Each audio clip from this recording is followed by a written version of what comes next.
Hoy vamos a tratar un tema relacionado con uno de mis libros, Principios Rectores de la Educación. Este libro lo hago con una necesidad a la problemática educativa que yo veo en el país. Un país que está sumergido en medio de la delincuencia, donde desgraciadamente los delincuentes, ante falta de educación y de oportunidad en la sociedad, tienen que tomar este camino. Un camino difícil, pero que a la vez se reprueba, porque no es la solución. Es un gobierno omiso en asumir su responsabilidad social y en haber atendido a la problemática de los jóvenes. Todos estos jóvenes que tuvieron como alternativa la delincuencia, el delito, el crimen, el narcotráfico. Por eso yo me di a la tarea de hacer este libro, Principios Rectores de la Educación. 34 principios que manejo en él, mismos que no están en la Constitución General de la República, ni en la Ley General de Educación, ni en los programas educativos del país, salvo 3 o 4 máximo de ellos. Yo manejo algunos principios que son fundamentales en la vida, como sociedad, donde todos los ciudadanos necesitamos tener una educación sólida, como lo hemos mencionado en algunas ocasiones, no nada más la educación de la escuela, sino también la educación de la familia, la educación de nuestros padres que nos enseñaron a transitar por el camino del bien, esa educación que mamamos, esa educación que nuestras madres nos inculcaron, esos valores humanos que la familia mexicana tenía bien plasmados, bien cimentados.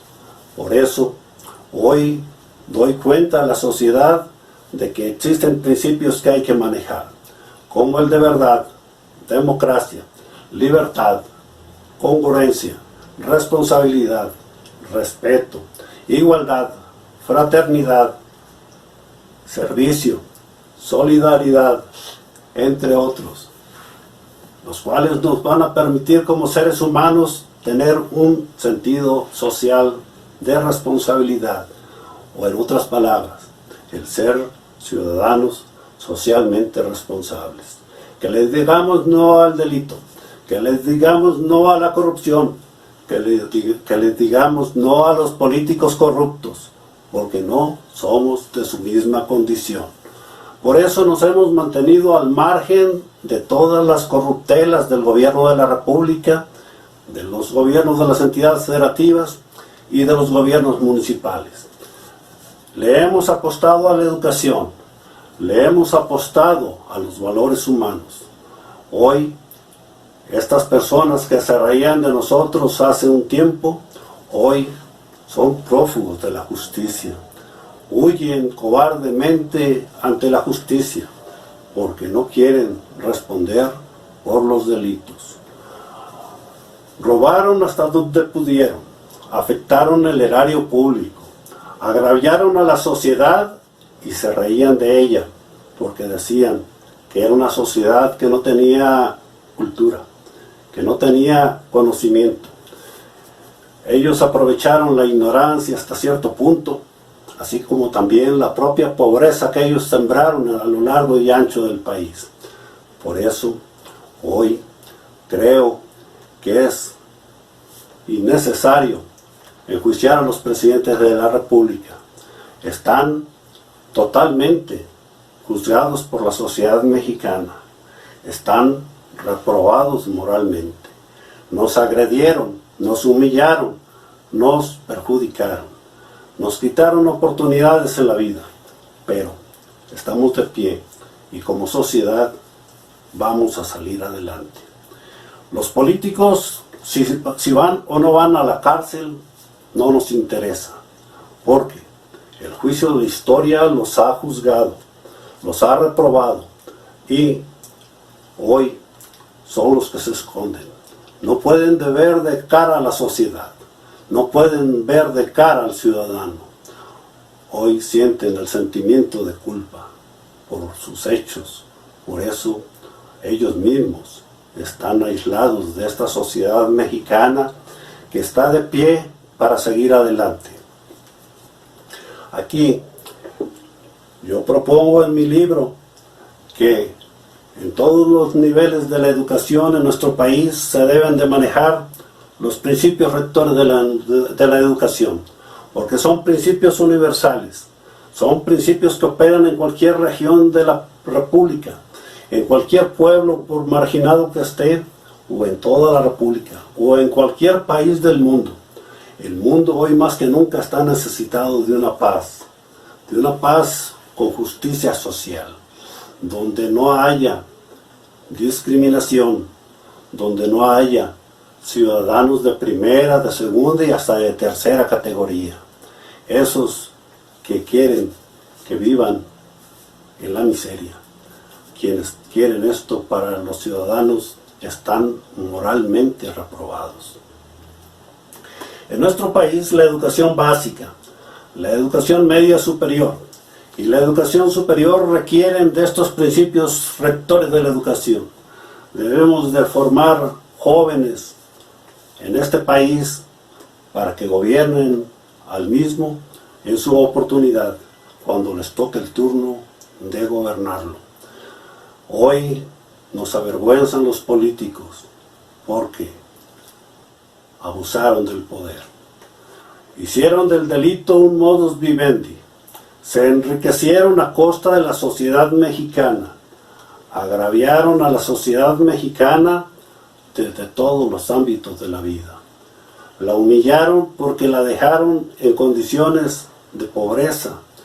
Esto que ellos llaman pobreza, o mejor dicho, los que menos tienen, que no se hagan bolas, es pobreza. Es una pobreza que lastima a nosotros como abogados, como juristas, porque vemos que en nuestro país hay sed de justicia. Recuerdo al candidato Luis Donaldo Colosio cuando en su último discurso decía que veía un país con sed de justicia. A 20 y tantos años de su muerte, el país sigue con sed de justicia. Mexicanos que no tienen qué comer son parte de nuestra sociedad. A ellos es a los que debemos de ver de frente y darles la mano para salir adelante. Necesitamos un modelo educativo en nuestro país que retome estos principios, porque mucho necesitamos de los principios rectores de la educación. Tener un eje en la vida hacia dónde vamos, hacia dónde queremos transitar, hacia qué tipo de ciudadanos queremos en la vida.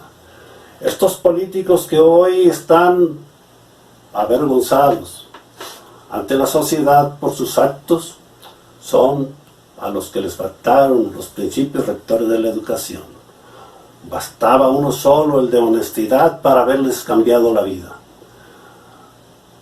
Se reían en su momento cuando hablábamos de honestidad, porque decían que éramos ingenuos, que en la política esto no existe.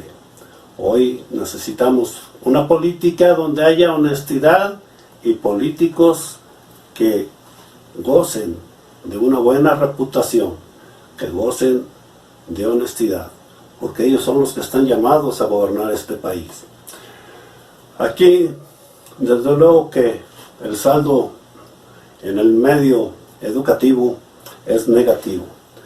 Tenemos políticos inmorales, políticos que no fueron educados conforme a mis principios rectores de la educación.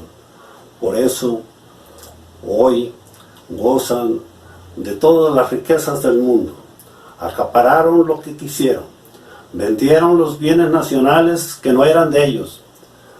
En otras palabras, con mucho cinismo vendieron lo que no era de ellos, lo que era de los mexicanos, lo que era de la sociedad mexicana. Por eso, hoy la sociedad mexicana requiere de esos bienes nacionales. Y así tenemos infinidad de empresas públicas que cumplían con un papel importante en la sociedad, que fueron privatizadas porque en las universidades donde estudiaron les enseñaron que esa era su misión. Sirvieron para privatizar, pero no para gobernar. Nos han dejado un país totalmente en la miseria, con más de la mitad de la población nacional en la pobreza. Por eso, los problemas nacionales que tenemos son de la injusta distribución de la riqueza. Unos cuantos concentraron toda la riqueza nacional y millones de mexicanos quedaron totalmente en la miseria. Lo que la naturaleza nos dio, bajo cualquier óptica que queramos explicarlo, los políticos se encargaron de enajenarlo. Este es el problema que tenemos como Estado. Un Estado emproblemado con una sistemática violación de derechos humanos que nos han dejado los expresidentes que iniciaron el modelo neoliberal desde 1982. Un derecho humano fundamental, el de la alimentación. Tenemos una sociedad que no tiene forma de alimentarse porque todos los bienes nacionales que le pertenecían fueron enajenados por los tecnócratas. Estos tecnócratas que hoy deben de dar cuenta a la sociedad de sus resultados, de estos 38 años de neoliberalismo que llevaron al país a la ruina. Y todo se resume en una palabra: fue un error. Cometieron un error los tecnócratas. Todo porque se consideraron que eran la solución de los problemas, que eran los visionarios de la política. Y tenemos infinidad de problemas en el país. Presidentes de la República demandados porque quieren que regresen parte de lo que se llevaron, donde parte de la sociedad quiere enjuiciarlos. Pero como ya lo mencioné, es innecesario porque el juicio de la historia los ha reprobado. Están moralmente reprobados. Tenemos legisladores, desgraciadamente, que fueron utilizados para reformar la Constitución y las leyes sin que hayan medido las consecuencias. Y sirvieron al gobierno, pero no a la sociedad. Y hoy vemos que gran parte de los legisladores no sabían su función. Más del 90% de los legisladores que llegan al Congreso de la Unión, a las dos cámaras, a la de diputados y senadores, no saben cuál es su función, cuál es su responsabilidad ante la sociedad. Y así es como hacen leyes tan complicadas y difíciles de entender que ni ellos entendieron cuando las aprobaron. Tenemos una corte que se disputa la defensa de su salario, lo cual es legítimo, pero han hecho una pobre defensa de la Constitución y de los derechos humanos en nuestro país. Por eso cuando yo hablo en el imperio de la impunidad, de que en nuestro país se han violado y se siguen violando los derechos humanos, vemos que la Corte guardó silencio, porque no le interesaba la defensa de la Constitución y de los derechos humanos, menos de los tratados internacionales. Esta es la triste realidad que vivimos en nuestro país. Tenemos la necesidad histórica de hablar con libertad, de hablar con la verdad, de hablar de cara a la sociedad, para que todos asumamos nuestra propia responsabilidad ante la sociedad